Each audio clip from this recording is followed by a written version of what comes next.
الحمد للہ نحمده ونصلی ونسلم علی رسوله الکریم اما بعد فاعوذ باللہ من الشیطان الرجیم بسم اللہ الرحمن الرحیم هل أتى على الإنسان حين من الدهر لم يكن شيئا مذكورا إنا خلقنا الإنسان من نطفة أمشاج نبتليه وجعلناه سميعا بصيرا آمنت بالله صدق الله العظيم وبلغنا رسوله النبي الأمين الكريم ونحن على ذلك لمن الشاهدين والشاكرين والحمد لله رب العالمين۔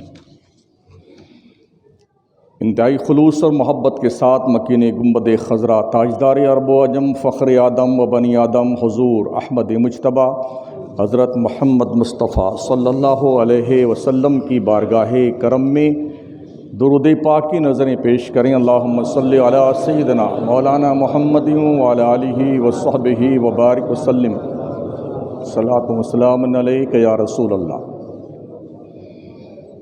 خطبہ مشرفہ کے بعد قرآن پاک کی 2 آیتیں میں نے تلاوت کی ہیں سورہ دہر سے۔ اللہ ارشاد فرماتا ہے هل أتى على الإنسان حين من الدهر لم يكن شيئا مذكورا، بے شک انسان پر ایک ایسا وقت گزرا ہے کہ کہیں اس کا نام بھی نہیں تھا۔ انا خلقنا الانسان من نطفة امشاج نبتلیہ فجعلناہ سمیعا بصیرا، بے شک ہم نے آدمی کو پیدا کیا ملی ہوئی منی سے، یعنی کہ ناپاک قطرے سے،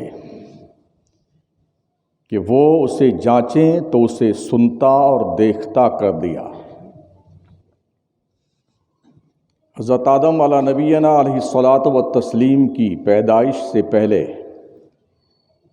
جب اللہ نے ان کا خمیر تیار کروایا تو 40 سال کا زمانہ ایسا گزرا ہے جب اس میں روح نہیں ڈالی گئی تھی۔ یہ اس زمانے کا تذکرہ ہے کہ انسان کوئی قابل ذکر چیز نہیں تھا، مٹی آگ ہوا پانی۔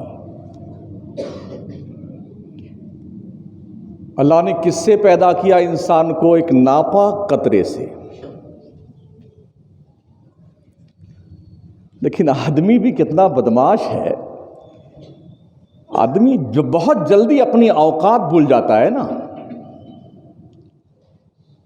دنیا میں آنے کے بعد آدمی یہ بھول جاتا ہے کہ مجھے کس نے پیدا کیا ہے، میں کس چیز سے پیدا کیا گیا ہوں، میرا پیدا ہونے کا مقصد کیا ہے۔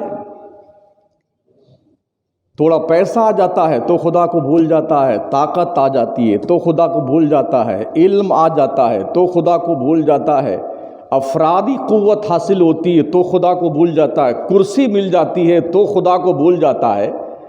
اتنا بڑا بھلکڑ انسان ہے، اسی لیے اللہ نے فرمایا وَكَانَ الْإِنسَانُ ظَلُومًا جَهُولًا، انسان جو ہے وہ بہت بڑا ظالم بھی ہے اور جاہل بھی ہے، جاہل گمار ہے، وہ اپنی اوقات نہیں جانتا۔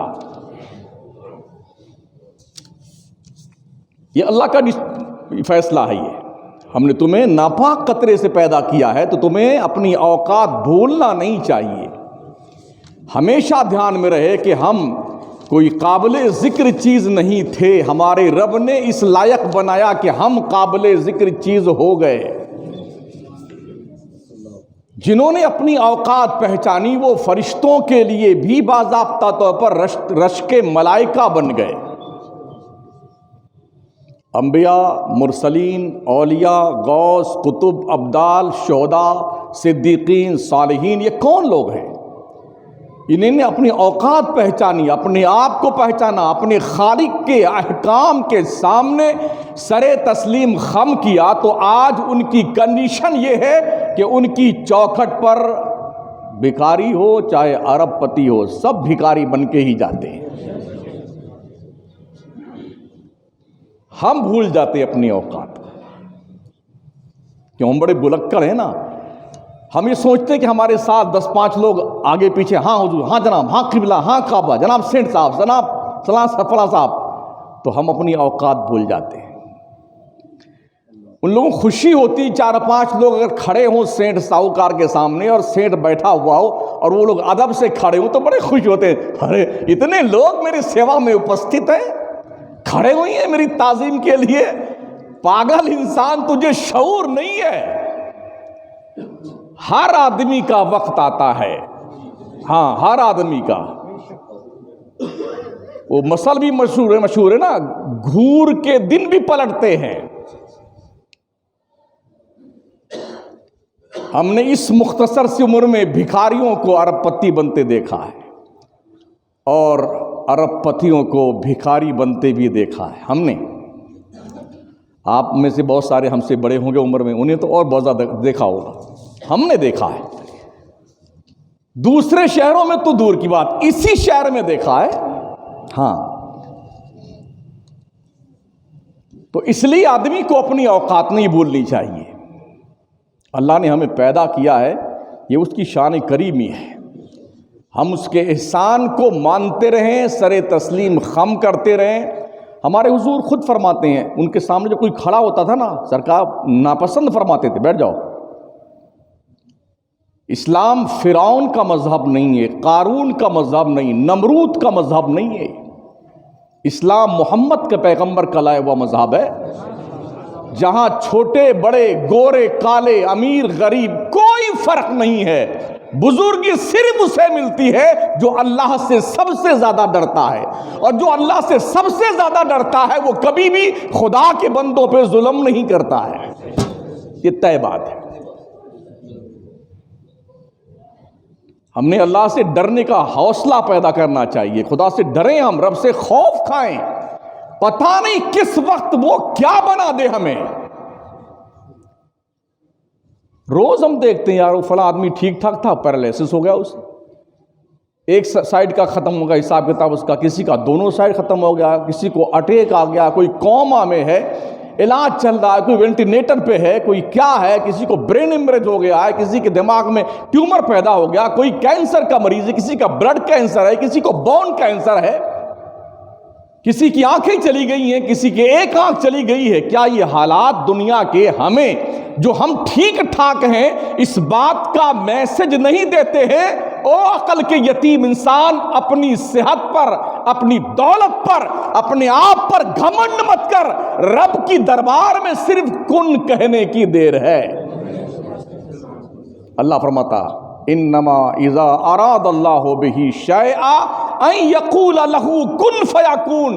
یقین جان لو اللہ کے ہاں دیر ہے، اندیر نہیں ہے۔ جب وہ کسی چیز کے کرنے کا ارادہ کرتا ہے تو بس اسے اتنا کہنے کی دیر ہوتی ہے، کن ہو جا، فیکون، تو وہ چیز ہو جاتی ہے۔ ویسے بھی دنیا میں حالات یہ ہیں، اگر کسی آدمی کو بہت زیادہ آپ عزت دینے لگے نا تو وہ اپنی اوقات بھول جاتا ہے۔ دیکھا نہیں دیکھا آپ نے؟ بالکل سیم اسی طرح میںڈک ہے نا، میںڈک اگر آپ اسے سونے کی کرسی پہ لا کے بٹھا دینا تو وہ کود کر کے چھلانگ لگا کر کے گٹر میں ہی کودتا ہے۔ وہ دیکھا نا اس بات کو؟ یعنی جو لوگ اپنی اوقات بھول جاتے ہیں ان کی کنڈیشن یہ ہوتی، انہیں اگر آپ عزت دیں گے تو وہ سمجھیں گے یار یہ تو بے وقوف ہیں، پاگل لوگ ہیں۔ پاگل وہ نہیں ہے، پاگل تم ہی ہو جناب، پاگل تم ہی ہو۔ اس لیے کہ جب تک آدمی کی صحت اس کا ساتھ دیتی ہے تب تک سب ٹھیک ہیں۔ اس لیے اپنی صحت کا خیال رکھا کیجئے۔ صحت بگڑی نا تو یہ بوجھ جو ہے گھر کی بیوی برداشت نہیں کر سکتی ہے، بچے نہیں برداشت کرتے ہیں۔ جن کی صحت بگڑی ہوئی، ذرا ان کے گھر کے حالات کا جائزہ لے لیں، وہ ان کا حال کیا ہے، وہ کیا کیا دعائیں ہیں، یا اللہ جلدی مر جائے، یا اللہ جلدی مر جائے۔ اٹھانے بیٹھانے اس تکلیف ہو رہی ہے، پاخانہ پیشاب کرانے میں تکلیف ہو رہی ہے، دوا علاج کرانے میں تکلیف ہو رہی ہے، پورا گھر دعا مانگتا ہے۔ جب تک ٹھیک ٹھاک ہے، صحت آپ کا ساتھ دے رہی ہے، اپنے رب کا شکریہ ادا کرو کہ اس نے آپ کو ٹھیک ٹھاک رکھا ہوا ہے۔ تندرستی ہزار نعمت ہے۔ تو میڈک کو چاہے آپ سونے کی کرسی پہ بٹھا دیں مگر وہ چھلانگ لگا کر کے کیچڑ کے دلدل میں ہی کود پڑتا ہے۔ ایسے ہی کچھ انسان بھی ہماری زندگی میں ہوتے ہیں، ان کی آپ چاہے جتنی عزت کریں نا تو وہ عزت دیکھ کر کے اپنی عزت پائی ہوئی دولت کو وہ سمجھتے ہیں کہ یہ سب پاگل لوگ ہیں جو ہمارے سامنے جھکے جا رہے ہیں۔ وہ اپنے سلوک، اخلاق اور اپنے کردار سے اتنے گھٹیا اور کم ظرف ہو جاتے ہیں جس کا آپ تصور نہیں کر سکتے ہیں۔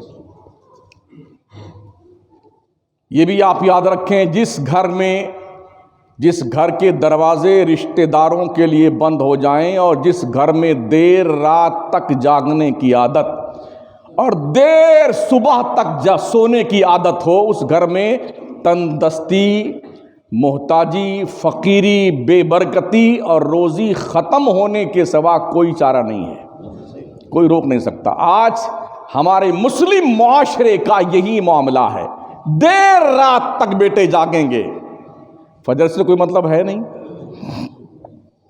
نماز سے کوئی مطلب، وہ بھی جن کو ہم پرسنل جانتے ہیں کہ شاید وہ 5 وقتہ نماز انہوں نے ہم نے 26 سال کے اندر کبھی بھی کہیں پڑھتے نہیں دیکھا، نہ اس مسجد میں۔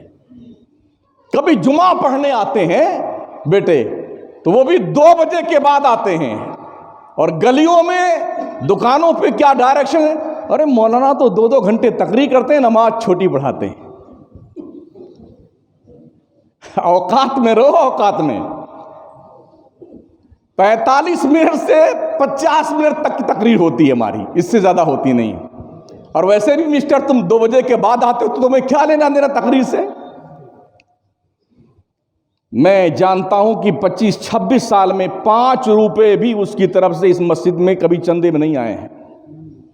وہ ڈائریکشن دیتے پھرتے ہیں گلی کوچے میں۔ تمہیں پتا ہے نماز کیا ہوتی ہے اور تقریر کیا ہوتی ہے؟ تمہارے باپ کو نہیں پتا ہے؟ نماز کتنی پڑھانی ہے، کیسے پڑھانی ہے اور کیا پڑھنا ہے، یہ مجھے پتا ہے، یہ مجھے پتا ہے، تبھی اس مصلی پہ کھڑا ہو۔ بڑا شوق ہے نا نماز پڑھنے کا، آئیے نا فجر میں، ہم تو 1 رکوع 1.5 رکوع تلاوت کرتے ہیں فجر میں، آ جاؤ۔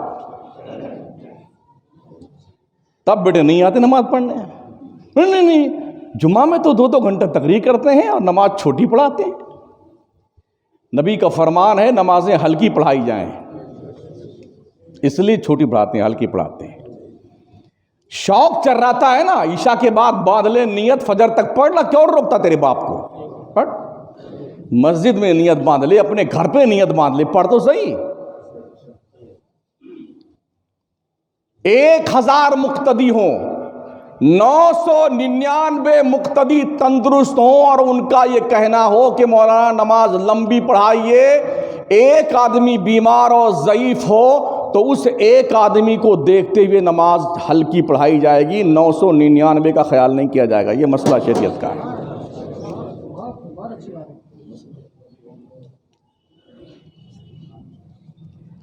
آج گاڑیاں سلامت ہے بیٹے، دیر نہیں لگتی بھکاری بننے میں، دیر نہیں لگتی۔ ہاں، اللہ کا جو ہنٹر پڑتا ہے نا بیٹے، نسلیں بھول جاتی ہیں کہ دولت کس چیز کا نام ہے۔ اس لیے پگلاؤ مت اور اپنی اوقات مت بھولو۔ اللہ کی لاٹھی جس دن پڑے گی تمہاری 7 پشتیں یاد رکھیں گی تم کیا بکتے ہو۔ دیر رات تک مت جگا کرو مسلمانوں، بے ضرورت۔ نوجوانوں، عشاء پڑھ کر کے اپنی ضرورتوں سے جلدی فارغ ہو کر کے سو جایا کرو۔ اللہ سے یہ وعدہ کر کے اللہ مجھے فجر میں جگا دینا، تو اللہ ضرور جگا دیتا ہے۔ اللہ فرشتوں کی ڈیوٹی لگا دیتا ہے جگانے پہ۔ آنکھ تو ضرور کھلتی ہے نماز کے وقت، یہ الگ بات ہے شیطان دبا لیتا ہے اور آپ دب جاتے ہیں، نماز نہیں پڑھنے آتے ہیں۔ آنکھ کھلتی ضرور ہے۔ تو دیر تک جاگتے رہنا اور صبح دیر تک سوتے رہنا اگر یہ معمول آپ کا ہے تو پھر آپ کے گھر میں برکتیں نہیں آ سکتی ہیں۔ تہجد کی نماز تک جب آدمی پہنچ جاتا ہے نا تو یہ سمجھ لینا چاہیے کہ اللہ نے مجھے اپنے قریب کر لیا ہے۔ یہاں 5 وقت کا ہی پتہ نہیں ہے، جمعہ کا پتہ نہیں ہے، تو اللہ قریب کیا ہوں گے ہم؟ جب بندہ تہجد تک پہنچ جائے تو سمجھ لو کہ رب نے آپ کو اپنے قریب کر لیا ہے، کیونکہ یہ وہ نماز ہے جو مؤذن کی اذان پر نہیں پڑھی جاتی ہے، دل کی اذان پہ پڑھی جاتی ہے۔ تہجد کی نماز بہت قیمتی نماز ہے، میرے رب نے اس کو کب رکھا ہے پتہ ہے؟ رات کے آخری حصے میں رکھا ہے، یعنی رات کے 3 حصے کر لیں، 2 حصہ آپ سو جائیں اور جب جاگیں آپ تیسرے حصے میں، تب آپ تہجد پڑھیے۔ یہ نفل ہے اور سنت بھی ہے۔ رات کے اس سمے، اس وقت جب پوری دنیا سو رہی ہوتی ہے، تب بندہ تہجد پڑھنے کے لیے اٹھتا ہے۔ اس کا فلسفہ کیا ہے؟ آخر اس وقت اللہ کے قریب بندہ زیادہ کیوں ہوتا ہے جب تہجد کی نماز کا وقت آتا ہے؟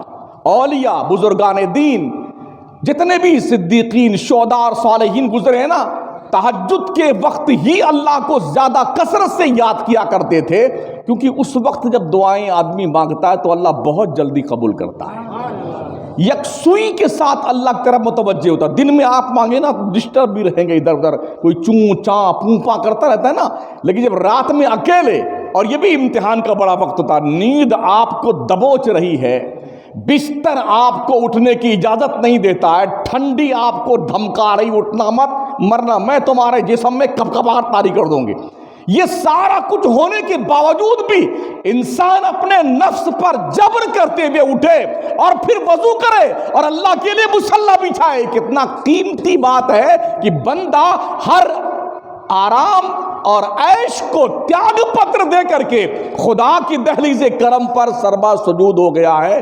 یہ اس بات کا امتحان ہوتا، اگر آدمی اٹھ گیا تو امتحان میں پاس ہے۔ تہجد کے وقت کتنے لوگ پہنچے ہیں مجھے پتا نہیں، ہم بھی کبھی کبھی پہنچ جاتے ہیں، ابھی مستقل نہیں پہنچے ہیں، اللہ سے دعا ہے کہ پہنچا دے وہاں تک، سب کو پہنچا دے پروردگار۔ یہ بڑا قیمتی وقت ہوتا ہے تہجد کا، جب بندہ اپنے رب سے تنہائی میں بات کرتا ہے۔ یہ عام نمازوں کی کنڈیشن تو یہ ہے کہ بندہ جب سجدے کے عالم میں ہوتا ہے تو خدا سے بہت قریب ہوتا ہے، اللہ اور بندے کے درمیان میں کوئی ترجمان نہیں ہوتا جب بندہ نماز پڑھ رہا ہوتا ہے۔ اور جب تنہائی میں، اکیلے میں، سب لوگ سو رہے ہوں اور پھر اکیلے اٹھ کر کے آپ بندگی کریں اللہ کی، تو وہ پھر کتنا یکسوئی کے ساتھ بندہ، اس کو اپنے ہر خطاؤں کی یاد آتی ہوگی، گناہوں کی یاد آتی ہوگی، اپنی لغزشوں کی یاد آتی ہوگی، اور جس رب نے اٹھایا ہے اس وقت نماز پڑھنے کے لیے، اس رب کے رحمت کی یاد آتی ہوگی۔ اس رحمت اور کرم کے جلو میں جب بندہ اپنے مولا سے معافی مانگتا ہوگا تہجد کے وقت، تو کیا اللہ اس پر کرم نہیں فرمائے گا؟ کوشش کیجیے۔ عزیزان محترم، ویسے لوگوں کو یہ بڑا عجیب سا لگتا ہے کہ دنیا میں کیا ہو رہا، ہمیں کیا مطلب، ہم تو خیریت سے ہیں، یہ ہوتا نا۔ ایک رپورٹ میں نے پڑھی، ہندوستان میں تقریباً گزشتہ کچھ سالوں میں 8 لاکھ مسلمانوں کی لڑکیاں مرتد ہو کر کے کافروں سے شادی کر چکی۔ کتنی؟ کیا احساس ہوتا ہے آپ کو کچھ؟ یا یہ سوچ کر کے آپ اسے نیگلیکٹ کر دیتے ہیں، جہاں ہوئی ہیں وہاں ہوئی، ہمارا کیا ہے؟ اس شہر میں بھی ہو رہا ہے اور ہو چکا ہے، ہمارے پاس تفصیل ہے، ہم ایسے نہیں بولتے ہیں۔ اس شہر میں ہو چکا ہے، کئی نکاح ہو چکے ہیں، نکاح مطلب پھیرے لگ چکے ہیں، کئی شادیاں مسلمانوں کی ہو چکی ہیں کافروں کے ساتھ میں، مسلم بچیوں کی۔ یہ تعداد 8 لاکھ مسلمان بچیوں کی ہے جو مرتد ہو کر کے اسلام سے پھر چکی ہیں، جنہوں نے غیروں سے شادیاں رچائی ہیں۔ یہ رجسٹرار آفس سے ملی ہوئی رپورٹ ہے۔ اس کے علاوہ چھپ چھپا کر کے مندروں میں، مٹھوں میں، بلڈنگوں میں جو شادیاں ہوئیں ان کا کوئی ریکارڈ نہیں ہے۔ یہ تو رپورٹ وہ ہے جو ریکارڈ میں درج کیا گیا، 8 لاکھ مسلمان بچیاں مرتد ہو گئی ہیں۔ اگر کچھ غیرت ہے ضمیر میں کچھ بھی احساس بیدار ہوتا ہے تو کم از کم میں سوچنے کی اور غور و فکر کرنے کی ضرورت ہے. ہم نے اپنی بچیوں کو اسلام کی کتنی نالج دی ہے, کتنی جانکاری دی ہے. ہم نے غیروں کے حوالے کر کے کالج یونیورسٹی میں بھیج کر کے اپنی ذمہ داری سے سبکدوش ہو گئے, اور یہ سمجھ لیتے ہیں کہ ہماری بچیاں سیف ہیں, محفوظ ہیں. ایسا نہیں ہے. مصطفیٰ کریم کے فرمان کی روشنی میں سب سے پہلی تربیت گاہ ماں کی گود ہے. میں آپ سے پوچھنا چاہتا ہوں, گھر میں آپ کتنا اسلام کا درس اپنے بچوں کو دیتے ہیں؟ مجھے بتائیے. ماں کو فرصت نہیں پیئر جانے سے, ماں کو فرصت نہیں بازار جانے سے, ماں کو فرصت نہیں گپے لڑانے سے, باپ کو فرصت نہیں پورے گاؤں میں گپے اور چگلیاں اور غیبتیں کرنے سے, بائی پاس اور کیا نام ہے گھاٹی چوراہا یہاں وہاں بھاگنے سے. فرشتے آپ کے بچوں کی تربیت کرنے آئیں گے. جتنے اسکول چلتے ہیں مکرانے, مجھے ایک اسکول بتا دو جہاں پر صحیح ڈھنگ سے آپ کے مسلم بچوں اور مسلم بچیوں کو دین کی تعلیم کی جانکاری دی جاتی ہو. ایک بتائیے مجھے آپ. تو جو بچیاں دین نہیں جانے گی, پردہ نہیں جانے گی, اسلام نہیں جانے گی, اگر وہ غیروں کے کلچر میں زندگی بسر کریں گی, آپ سب جانتے ہیں کالج یونیورسٹیوں میں مسلم بچوں کی تعداد 10%, کہیں 5% ہے. 85 اور 90% تو وہی لوگ ہیں نا. اکثریت کا جو ماحول ہوتا ہے وہ اقلیت پر مرتب ہوتا ہے. کسی گاؤں میں جہاں پر 100 گھر ہوں, 100 گھروں میں سے 5 گھر مسلمانوں کے, 95 گھر نان مسلم کمیونٹی کے ہیں. مجھے بتائیے کیا آپ ان 5 گھر کے مسلمانوں کو چنہت کر سکتے ہیں کہ صحیح معنوں مسلمان ہیں؟ پچھلی جمعرات کو, یہ کل والی نہیں, اس سے پہلے والی جمعرات کو سبل پور روڈ پر میں گیا. ادھر ایک پروگرام تھا, کسی کی میت ہوگی. 35 گھر مسلمانوں کے, سرسلہ ایک گاؤں ہے, سرسلہ. گھر بوجھ بھی باضابطہ انہوں نے کیا ہوتا فاتحہ میں, پورے ہندو مسلمان سب کھا رہے تھے ٹھونس ٹھونس کر کے, پوڑی ساگ سبزی. وہاں پہنچے تو ہم پہچان نہ سکے اس میں مسلمان کون ہے اور ہندو کون ہے. نہ مدرسہ ہے, نہ مسجد ہے, نہ کوئی مولوی ہے. کون دے گا انہیں دین کی تعلیم؟ آپ تو اس مست ہیں کہ ہم تو مکرانے شہر میں رہتے ہیں, اتنی مسجدیں یہاں پہ, اتنے مدرسے یہاں پہ, اتنے مولوی ہمارے, ہمیں قرآن خوانی کر کے بخشوانے والے, آیت کریمہ پڑھ کے برکتوں کی دعا کرنے والے, ان کا کیا حال ہے؟ کیا تمہاری ذمہ داری قرب و جوار کے مسلمانوں کے حوالے سے کچھ نہیں بنتی ہے؟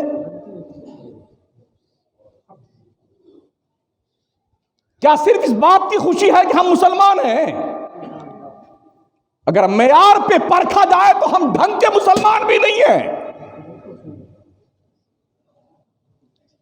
ان کو میں نے 1.5 گھنٹہ میں نے تقریر وہاں پر کیا اور پھر ان کو سمجھایا. اتفاق دیکھیے کہ اپنے نانا کی فاتحہ میں نواسی آئی تھی, نواسے آئے تھے, اس کے بیٹی داماد آئے تھے. ٹھیک جس دن میری تقریر تھی اس کے 2 دن کے بعد وہ نواسی جو اپنے گھر سے اپنے نانا کی اس فاتحہ میں آئی ہوئی تھی, حوض میں گری, اس کا انتقال ہو گیا. دوسرے دن پھر میرے پاس فون آیا کہ حضرت آپ آ جائیں, کچھ سمجھا دیں. پھر میں گیا تو اب وہ تھوڑی کوشش کر رہے ہیں, اتنے پیار پیسہ اکٹھا کر رہے ہیں کہ ایک چھوٹا سا مدرسہ قائم کریں گے اور یہاں دین کی تعلیم سیکھیں گے. یہ حالات ہماری قوم کے ہیں. یہ ہے 22 کلومیٹر دوری ہے یہاں سے, زیادہ نہیں ہے. کھا لو مرغے مچھلیاں, جتنا پلاؤ بریانی کھانا ہے کھا لو مکرانے والوں, جتنے قورمے ٹھونسنے اپنی توند میں ٹھونس لو, اور جتنی گاڑیوں پہ بیٹھ کر کے بدماشیاں اور عیاشیاں کرنی کر لو. ایک دن اللہ کی پکڑ آئے گی نا, خدا کی قسم تمہاری نسلیں بھول جائیں گی تمہاری اوقات. ہاں یہ دھیان رکھنا. 8 لاکھ مسلم بچیاں مرتد ہو چکی ہیں غیروں سے شادیاں کر کے. اس کے باوجود بھی آج بھی نکاح جیسے آسان کام کو مسلمان فتنہ بنائے ہوئے ہیں. اپنے بچوں کے ایمان سے بڑھ کر کے ان کے کیریئر اور غیر ضروری خواہشات کی تکمیل کے لیے عجیب کیریئر بنا رہے ہیں۔ 35 سال سے بیٹھی ہے لڑکی، کیریئر بنا رہی ہے، کوئی شادی کا رشتہ نہیں آتا۔ 35 سال، 40 سال کی لڑکیاں اسی شہر میں مل جائیں گی جن کے رشتے نہیں ہیں۔ لڑکیاں ڈھونڈتی کچھ سلمان خان صاحب تشریف لائیں، عامر خان آئے، کوئی شاہ رخ خان آئے، اور لڑکے ڈھونڈتے ہیں کوئی ہیروئن آئے تب ہم شادی کریں۔ پاگلو، عقل سے پیدل ہو اور عقل کے یتیم ہو۔ اللہ کے نبی نے فرمایا ایسی عورت سے شادی کرو جو دیندار ہو، دیندار، کالی کلوٹی بھتنی لڑکی، حبشی لڑکی، جس کی محبت کرنے والی جو اور لڑکی ہو اور اولاد جس سے پیدا ہو، وہ لڑکی اس خوبصورت لڑکی سے بہت اچھی ہے جس کی اولادیں نہیں پیدا ہوتی۔ ڈھونڈ رہے ہیں بیٹا، گھر میں رہنے کے لیے جگہ نہیں ہے۔ اگر صوفہ آ گیا نا صوفہ، تو صوفہ دھرنے کی جگہ گھر میں نہیں ہے، اس میں چوہے آرام فرماتے ہیں۔ مگر ڈھونڈنے کے سامنے بڑھیا ٹھیک ٹھاک رشتہ ہونا چاہیے، اور ڈھونڈو کوئی مائنس والا ہو۔ ہم نے کئی مائنس والوں سے ملاقات کری تو اکثر ایسے لوگ ملے جو قرضے میں ڈوبے ہوئے ہیں۔ پھر تم کیوں ڈھونڈتے ہو مائنس والوں کو یار؟ ہے ان سے ٹھیک تو وہی بیچارے ہیں جو 2 ہاتھ کی مزدوری روز کرتے ہیں۔ اس لیے دولت کی بنیاد پہ شادیاں نہ کرو، بچے بالغ ہو جائیں، یہ دیکھ لو کہ جس سے رشتہ طے کر رہے ہو سنی صحیح العقیدہ ہو، فرسٹ چیز۔ دوسرے یہ دیکھو کوئی غلط عمل نہ ہو اس کے اندر، جوا، شراب، سٹا، عیاشی، فحاشی، بے حیائی، بے غیرتی۔ ہاں، جھوپڑی میں رہتا ہو، چھپر بنا کے رہتا ہو، چٹنی روٹی کھاتا ہو، مقدر ہم نے نہیں بنانا ہے، مقدر اللہ بناتا ہے۔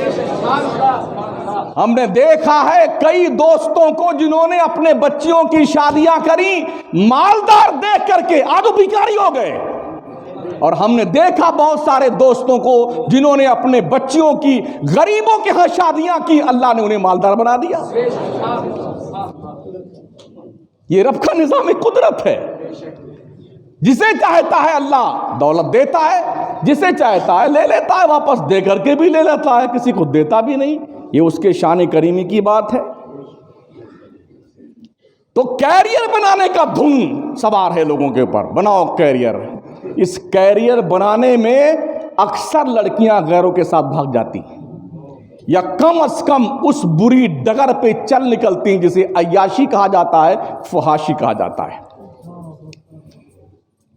اور کہیں یہ دیکھا جاتا ہے یہ خان صاحب ہیں کہ نہیں ہیں، انصاری صاحب ہیں کہ نہیں ہیں، یہ سلاوٹ ہے کہ نہیں ہے، یہ بلخی اور خلجی ہے کہ نہیں ہے، یہ شیخ ہے کہ نہیں ہے، یہ برادری دیکھی جاتی ہے۔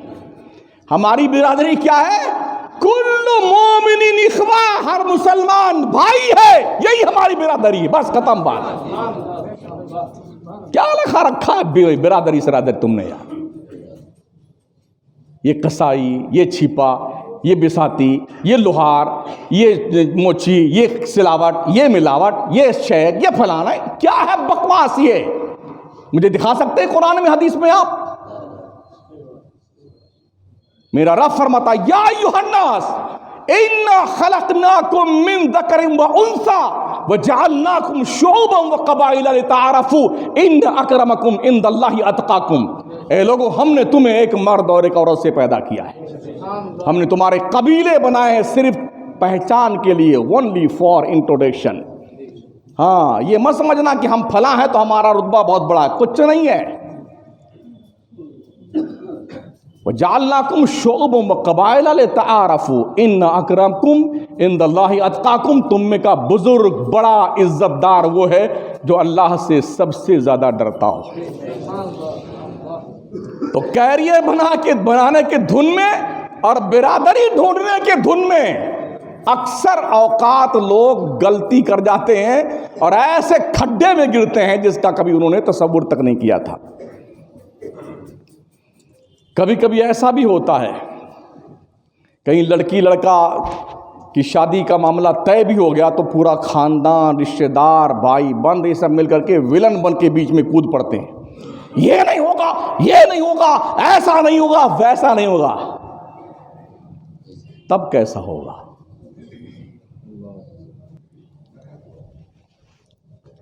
یاد رکھیں، ابھی ماشاءاللہ ہمارے ہندوستان میں اتنے عرس ہوتے ہیں نا، مزارات کے اتنے عرس۔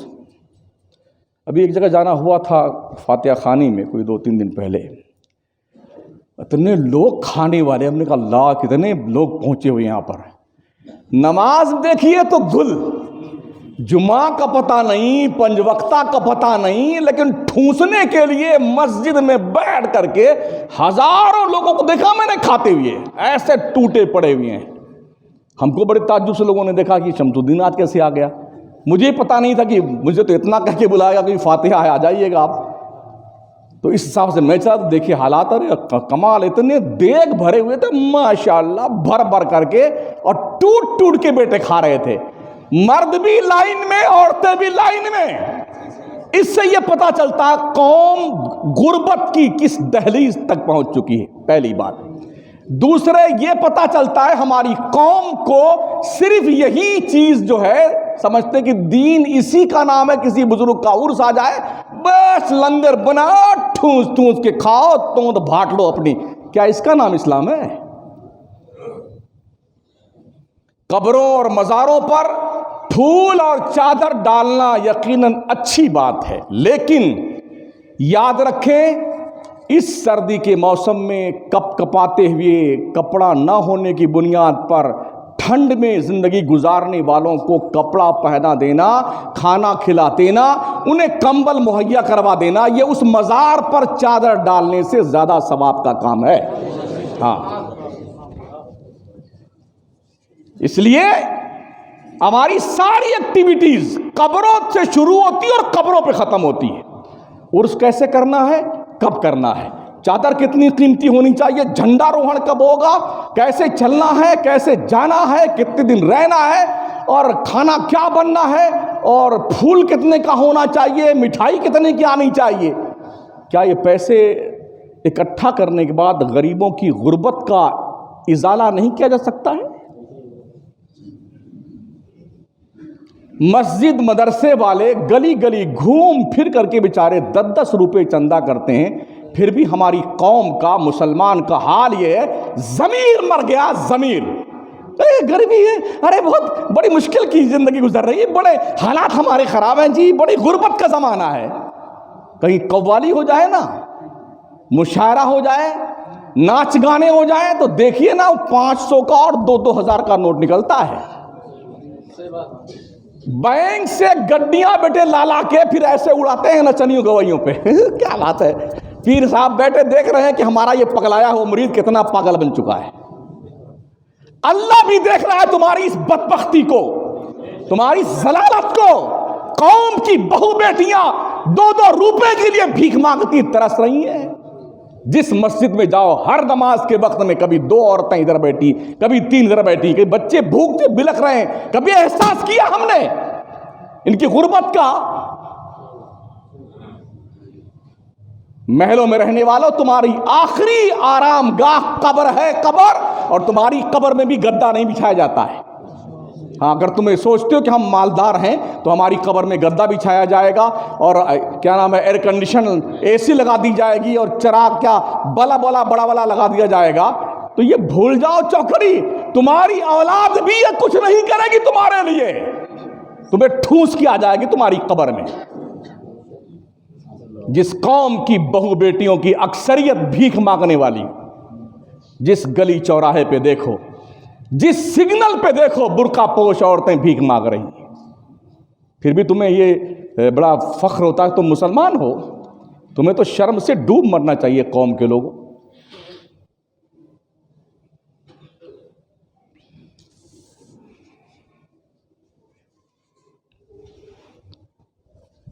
آخرت کی عدالت کے کچھ قانون ہیں، جیسے دنیا کی عدالتوں کے قانون ہیں نا، وکیل سمجھاتا ہے کہ آپ کو اندر جا کے کیا کہنا ہے، جج صاحب پوچھیں گے تو آپ کو کیا کہنا ہے، پیشی کیسی ہونی ہے، آپ کو گواہی آپ کی ہوگی، یہ سب پہلے وکیل سمجھاتا ہے اپنے موکل کو، پھر اندر جانا ہوتا ہے۔ اسی طرح سے بلا تشبیہ آخرت کے بھی کورٹ کے کچھ قانون ہیں، آخرت کی عدالت کے قانون۔ اس عدالت میں پیش ہونے والے آدمی کو اور ہم میں سے ہر ایک کو پیش ہونا ہے۔ ہاں، ہمارا مقدمہ سب کا اللہ کے دربار میں ہے، ہمارا کیس خدا کی عدالت میں ہے۔ مولانا صاحب ہو، پیر صاحب ہو، حضرت صاحب ہو، حضور صاحب ہو، امام صاحب ہو، یا سیٹھ ساہوکار ہو، یا مزدور غریب طبقے کا، ہر ایک کا کیس خدا کی عدالت میں ہے۔ یہ جان لیجئے خدا کی عدالت کا قانون کیا ہے۔ پہلا قانون، ساری فائلیں اوپن ہوں گی۔ اللہ فرماتا ہے نخرج لہ یوم القیامت کتابا یلقاہ منشورا، اور قیامت کے دن ہم اس کے سامنے اس کا نامہ اعمال نکالیں گے جسے وہ اپنے اوپر کھلا ہوا پائے گا۔ یہ پہلا قانون ہے، کھلا ہوا آپ کا نامہ اعمال ہوگا۔ جب سے ہوش سنبھالا ہے اور جب مرے ہیں تب تک کا پورا ریکارڈ باضابطہ طور پہ اس میں درج ہوگا، ایک دم اوپن۔ نمبر 2، سخت نگرانی کی حالت میں تمہاری پیشی ہوگی۔ اللہ فرماتا ہے وجاءت کل نفس معہا سائق و شہید، اور ہر شخص اس طرح آئے گا کہ اس کے ساتھ ایک لانے والا ہوگا اور ایک گواہی دینے والا ہوگا۔ نمبر 3، کسی پر کوئی ظلم نہیں ہوگا۔ وما انا بظلام للعبید، اللہ فرماتا ہے کہ میں اپنے بندوں پہ ذرہ برابر بھی ظلم کرنے والا نہیں ہوں۔ نمبر 4، دفاع کے لیے وہاں کوئی وکیل نہیں ہوگا، آپ کا مقدمہ آپ کو ہی لڑنا ہے۔ اس لیے میری مسجد میں تشریف لائے ہوئے لوگوں، مولانا، پیر صاحب، امام صاحب، مجھ سمیت، سیٹھ صاحب، ساہوکار صاحب، غریب صاحب، مالدار صاحب، سن لو، وہاں کوئی وکیل نہیں ہوگا، کوئی وکیل نہیں ہوگا۔ اپنا مقدمہ خود ہی لڑنا ہے خدا کی کورٹ میں۔ ہاں، اللہ فرماتا ہے اقرا کتابک کفا بنفسک اليوم علیک حسیبا، اللہ فرمایا لے خود ہی اپنی کتاب آپ پڑھ لے، آج تو اپنا ہی حساب کرنے والا، خود کا حساب کرنے والا تو اکیلے کافی، پڑھ، حساب کر لے، اور پڑھ کر کے اپنا انجام بھی دیکھ لے، تیرا انجام کیا ہونے والا ہے۔ نمبر 5، رشوت اور سفارش وہاں بالکل نہیں چلنے والی۔ اللہ فرماتا ہے یوم لا ینفع مال ولا بنون، اس دن نہ مال کام آئے گا نہ اولاد کام آئے گی۔ یہاں تو 150، 200، 1000، 500 روپیہ دے کے پولیس کو ترکا دیجئے، وہ جو لے کے پروانہ آتے ہیں نا گرفتاری کا، وارنٹ، اس کو پیسہ دے کر کے اس کو بھگا دیجئے، بھیج دیجئے، پھر آنا، بعد میں آنا، فائل تھوڑا آگے پیچھے کر دیں، یہ تو چل جاتا، دنیا میں چل جاتا ہے۔ وہاں ایسا کچھ نہیں ہوگا۔ اگر ہم نے یہ سوچ رکھا ہے وہاں بھی دھپل بازی ہماری کوئی چل جائے گی، تو ایسا نہیں ہے ساتھی۔ ہاں، نہ مال کوئی فائدہ دے گا نہ اولاد۔ نمبر 6، ناموں میں کوئی تشابہ نہیں ہوگا۔ ایسا نہیں ہے کہ شمس الدین کو پکڑنے آئے تو اکرام الدین کو پکڑ کے لے گئے، ایسا نہیں ہوگا، ہم ہی کو پکڑا جائے گا۔ اکرام کا نام ہے تو اکرام کو ہی پکڑا جائے گا۔ ہاں، اللہ فرماتا وما کان ربک نسیا، تمہارا رب بھولنے والا نہیں ہے۔ یہ مت سوچنا تم کہ پتہ نہیں، ہو سکتا ہے کوئی کنفیوژن ہو جائے اللہ کو، معاذ اللہ، ایسا نہیں، اللہ کو کوئی کنفیوژن نہیں، وہ بھولنے والا نہیں۔ نمبر 7، فیصلہ ہاتھ میں دیا جائے گا۔ اللہ فرماتا ہے فَأَمَّا مَنْ أُوتِيَ كِتَابَهُ بِيَمِينِهِ فَيَقُولُ هَاؤُمُ اقْرَءُوا كِتَابِيَهْ، سو جسے اس کا نام اعمال اس کے دائیں ہاتھ میں دیا جائے گا تو وہ کہنے لگے گا لو میرا نام اعمال پڑھو،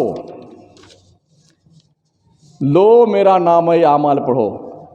جس آدمی کا نام اعمال اس کے داہنے ہاتھ میں دیا جائے گا وہ تو کامیاب ہے، اور جس کا بائیں ہاتھ میں دے دیا جائے گا فیصلہ خود کر لے گا کہ اب مجھے جانا کہاں پہ۔ داہنے میں دیا گیا تو جنتی، اور بائیں میں دیا گیا تو جہنمی. یعنی یہ فیصلہ خود ہی آپ نے کرنا ہے. یہ تو اس کی طرف سے یہی ہو جائے گا, داہنے میں دے دیا ختم بات, لے جاؤ فرشتے اس کو جہاں جہاں لے جانا, بائیں میں دیا اس کو فرشتے لے جاؤ. 8واں, کوئی غائبانہ فیصلہ نہیں ہوگا کہ تم وہاں موجود نہ ہو, تمہارے پیچھے فیصلہ کر دیا جائے گا, ایسا نہیں ہے.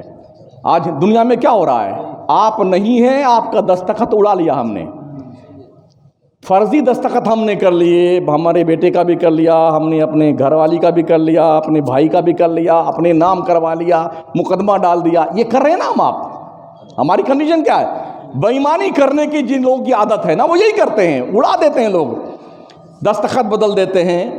تو کوئی غائبانہ فیصلہ نہیں ہوگا. وَإِن كُلُّ لَمَّا جَمِيعٌ لَدَيْنَا مُحْضَرُونَ, اور سب کے سب ہمارے سامنے حاضر کیے جائیں گے, وہیں فیصلہ ہوگا. ہاں. 9واں قانون, فیصلے میں کوئی رد و بدل نہیں ہوگا. یہاں ہائی کورٹ سپریم کورٹ سے فیصلہ ہو جاتا نا تو ہمارے ملک میں, تو پھر لوگ اپلائی کر لیتے ہیں. قاتل کو آخری دم تک صدر جمہوریہ سے اپلائی کرنے کا ادھیکار ہوتا ہے. اگر صدر جمہوریہ معاف کر دے تو اس کے ہمیشہ کے لیے جو جیل میں جاتے ہیں اس کو کیا کہتے ہیں, ہاں عمر قید. ہاں اگر صدر صاحب فیصلہ کر دیں تو یہ عمر قید سزا ختم. قتل اور پھانسی کی سزا معاف ہو جائے گی اگر صدر صاحب فیصلہ کر دیں. سن لو, اللہ فرماتا فیصلے میں ہمارے ہاں کوئی رد و بدل نہیں ہوتا ہے. ہاں فرماتا ما یبدل القول لدی, میرے ہاں فیصلے بدلے نہیں جاتے. یہ قرآنی آیات میں پڑھ رہا ہوں. ہاں یہ ورنہ آپ سمجھے کہ کوئی اپنے کام کی بات کر رہا ہے. 10واں قانون یہ ہوگا, وہاں جھوٹے گواہ نہیں ہوں گے. یہاں تو پوچھو مت. ہاں اگر ہم چاہیں نا کہ ہمارے لیے 10-5 لوگ جھوٹی گواہی دے دیں, بس ہم دوستوں کو پٹا لیں, کچھ کھلا پلا دیں, کچھ پیسے دے دیں لوگ, ہاں چلے قسم خدا کی کورٹ میں, اللہ قسم بھی بالکل ٹھیک کہہ رہے ہیں شمس الدین, ایسا ہی ہے نا. یہ دنیا کا قانون ہے. اللہ کیا قانون ہے, وہاں جھوٹے گواہ نہیں ہوں گے. اللہ فرماتا یوم تشہد علیہم السنتہم وایدیہم وارجلہم بما کانوا یعملون, جبکہ ان کے مقابلے میں ان کی زبانیں اور ان کے ہاتھ پاؤں ان کے اعمال کی گواہی دیں گے. اور تو گواہی دینے والی بات تو چھوڑ دیجئے, ہمارا ہاتھ, ہمارا پیر, ہمارے کان, ہماری آنکھیں, یہ سب ہمارے خلاف گواہی دیں گے.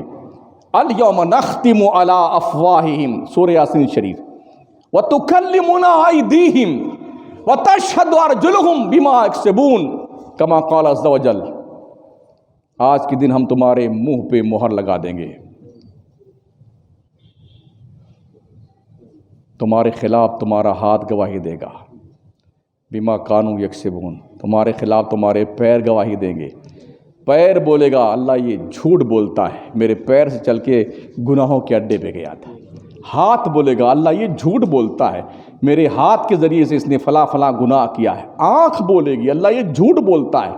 آپ بتاؤ جب یہ کنڈیشن ہو کہ ہمارا ہاتھ, ہمارا پیر, ہماری آنکھیں, ہمارے کان, جسم کا ہر عضو ہمارے خلاف گواہی دے, پھر ہم کہاں بچنے والے ہیں, کہاں بچیں گے.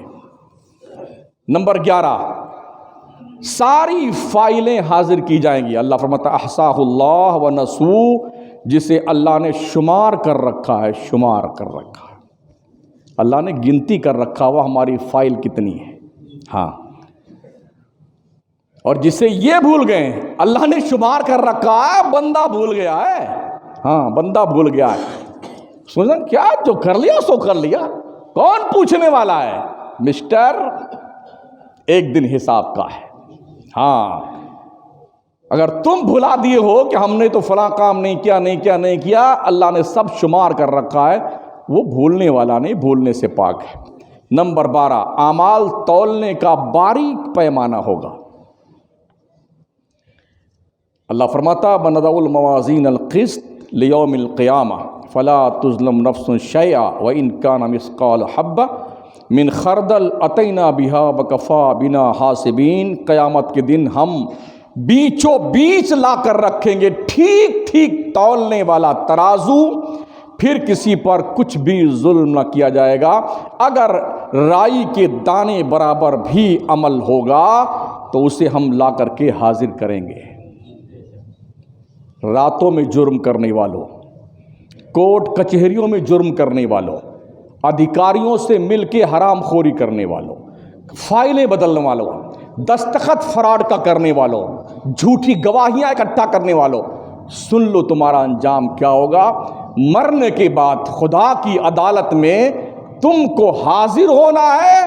اللہ خود فرماتا کلا ان الانسان لیطغی ان رآہ استغنی ان الی ربک الرجعی. ہاں انسان سرکش ہو گیا ہے. سرکش اس لیے ہوا ہے اس نے اپنے آپ کو بے نیاز سمجھ لیا کہ میرا کوئی کیا کر لے گا. پگلے سن، ان الی ربک الرجعی، تجھے ہر حال میں اللہ کے دربار میں پہنچنا ہے. وہ حساب لینے والا ہے اور ہمارے باپ سے حساب دینا نہیں آئے گا. ہاں، کوئی اللہ کو حساب دے نہیں سکتا ہے. اللہ اپنی رحیمی کریمی کی چھتر چھایا تلے رکھے، ٹھیک زندگی شریعت مطہرہ کی روشنی میں گزارنے کی توفیق بخشے. نیک بن جائیے، نمازیں پڑھیے. اب بھی نمازیوں کی تعداد بہت کم ہے. 150 صف نمازی ہیں سنی جامع مسجد میں فجر میں.